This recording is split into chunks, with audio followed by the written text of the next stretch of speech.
Bonjour, je suis Eric Bellé, technicien en sûreté électronique. Aujourd'hui, nous allons voir la notion de VRF, Virtual Routing and Forwarding, mais on se rejoint tout de suite après ça.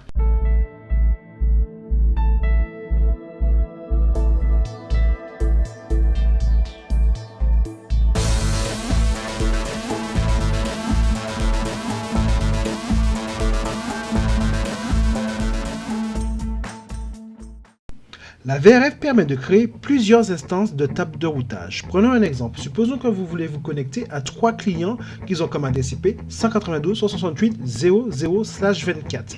On pourrait attribuer à chacun de ces clients leur propre VRF de sorte que les réseaux se chevauchent et soient maintenus isolés dans leur domaine de routage respectif. Passons à la programmation. Alors, sous notre topologie, nous avons deux PC. Un PC qui est sur le VLAN 2 en 192.168.1.10 et un autre PC qui est sur le VLAN 3 en 192.168.2.10. Nous allons créer sur le routeur deux interfaces virtuelles. L'interface virtuelle 0/0.1 qui sera en 192.168.1.1 et l'autre interface qui sera en 0/0.2 en 192.168.2.1. Alors, nous allons entrer en programmation, on va activer la console. On rentre en configuration privilégiée en tapant la commande Enable, puis en configuration globale, configure au terminal. On va activer l'interface E0/0 en tapant la commande No Shutdown. On va activer l'interface E0/.1. On va l'encapsuler en .1Q. On va lui attribuer le VLAN 2. On va lui donner une adresse IP qui sera à 192.168.1.1 avec le masque 255.255.255.0. On active avec la commande No Shutdown. On va paramétrer l'interface E0/0.2 qu'on va encapsuler en .1Q qu'on va attribuer le VLAN 3. On va lui donner une adresse IP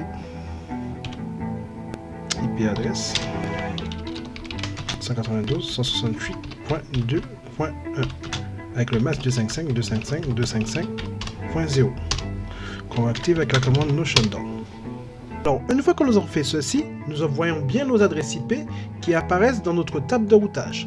Nous allons taper la commande Show IP Route.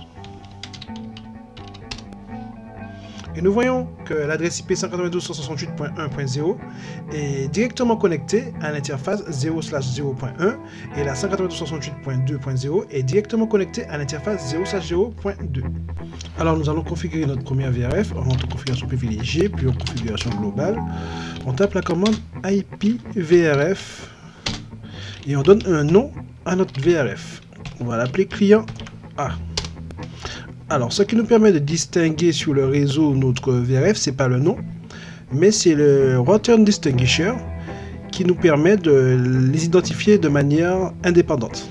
Alors, on note le numéro RD. On va lui donner le numéro 1.1. On va aller sur l'interface E0/0.1. On va lui assigner cette adresse IP VRF Forwarding client A.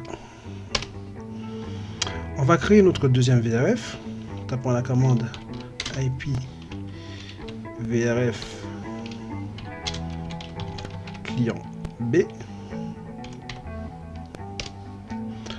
On donne le numéro RD pour le distinguer sur le réseau. On va lui donner le numéro 2. Et on va entrer dans l'interface E0/0.2 et on va lui assigner cette VRF. On tape la commande IP VRF Forwarding client B. Nous avons créé nos VRF. Maintenant, nous allons vérifier sur notre table de routage ce qui se passe en tapant la commande Show IP Route.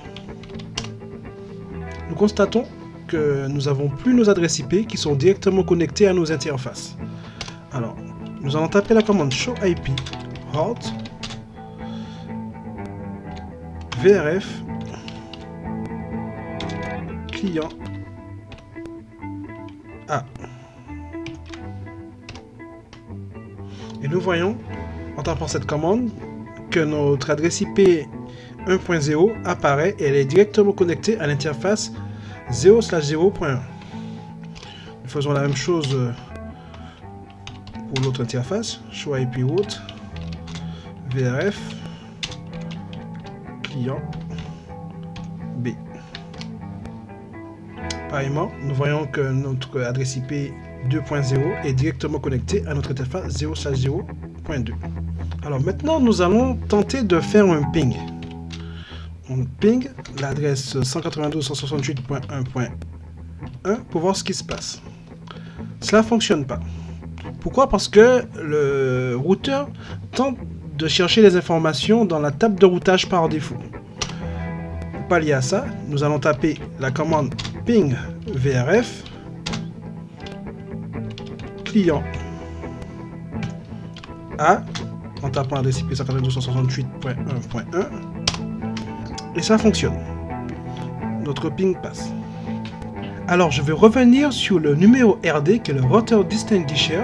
Comme son nom l'indique, il permet de distinguer un ensemble de routes VRF et donne un numéro unique à chaque trajet VRF. Je vous remercie d'avoir regardé cette vidéo et je vous dis à très bientôt.